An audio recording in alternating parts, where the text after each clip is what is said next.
The world's richest country has bad public transit. Take the Dallas Stadium in Arlington, Texas. It hosted 9 matches, including a semi-final, which is more than any other city.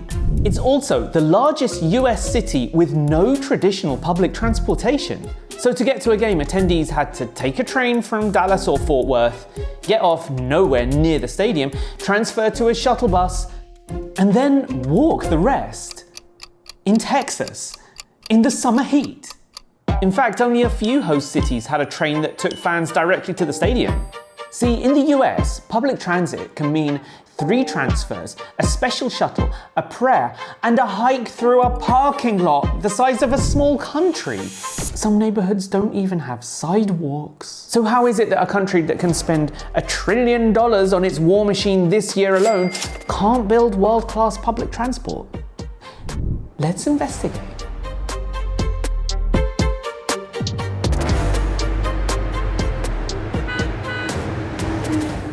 Take a look at these subway maps and you'll see the same shape over and over again. Lines that fan out from one downtown core, just like spokes on a wheel. It's built for getting people downtown in the morning and back out at night. Which means the trains can't easily take you from one side of town to the other.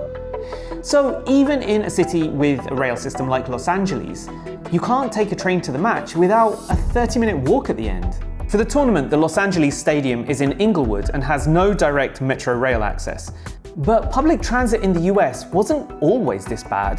In the early 1900s, most US cities had streetcars, trolleys, or a commuter rail that were privately run. During World War II, transit boomed because gas was rationed, making car travel more expensive, so everyone rode. But once the war ended, the US promoted a new kind of lifestyle away from the city centers. Enter post-war suburbs like Levittown, New York. Levittown became the blueprint for a new kind of American suburb. Thousands of nearly identical homes built quickly for returning veterans and their families. Federal housing policy helped families buy homes out in the suburbs, especially white families. As Black Americans moved into mostly white neighborhoods, white families left the cities for the suburbs, with jobs, malls, and schools following them out. This was known as white flight. If everyone was moving out to the suburbs, then transit lost riders, which led to services being cut.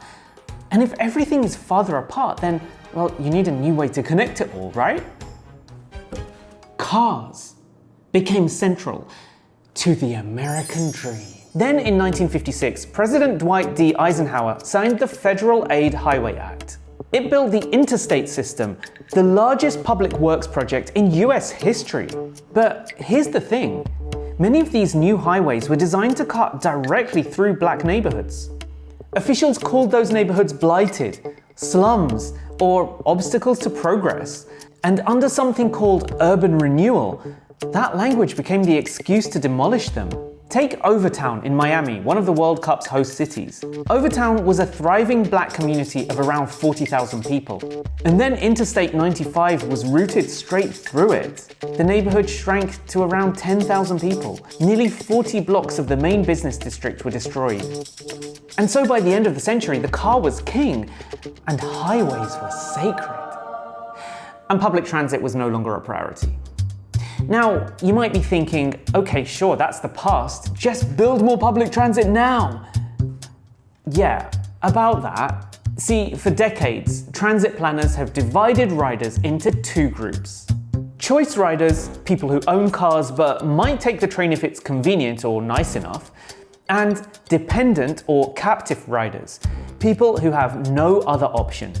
Read between the lines, and captive often just means poor and not white. So public transit agencies chase the wealthier, whiter, car-owning rider that they're trying to win over. And they treat everyone who already depends on public transit like a captive audience that'll ride no matter what. On top of that, new transit options keep getting blocked. See, a new train line could spend years in lawsuits and ballot measures and environmental reviews and anti-tax campaigns and a whole lot of, but where will everyone park? And that's before a single track gets laid. And then there's the lobbying. Some corporate-backed political groups have spent years fighting public transport projects. Americans for Prosperity, an advocacy arm of the Koch network, built on oil money, has run anti-transit campaigns since at least 2015. Why? Because mass transit requires public money and gives people another option besides driving. And that's a problem for industries that benefit from car dependency.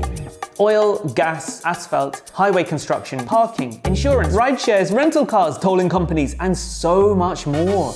These anti-transit campaigns also work because they play on a US idea that cars equal freedom and self-sufficiency. So once you follow the money, it makes a grim kind of sense. Bad public transit is good business. A whole economy that only works if you're car dependent. Essentially, a lot of powerful industries have a stake in keeping you in a car. So yeah, the short answer to why US public transit sucks is capitalism. And the longer answer is that the US has subsidized cars, starved trains, bulldozed black neighborhoods, and blocked nearly every fix since. But the World Cup also showed that when there is enough pressure, cities can build public transit options. New Jersey coordinated rail, stadium shuttles, rideshare, and limited parking to move tens of thousands of fans to MetLife. And Los Angeles was already planning for a no-car Olympics in 2028, building on London's public transport games a whole 16 years earlier. Now imagine if that same urgency existed every day. But the rest of the US could be waiting a very long time for their train to arrive. Not me though, I'm in London and I've got my Oyster card, so I'm heading out on the tube. I'm about to get on one of my favourite train lines in the world, the Elizabeth line.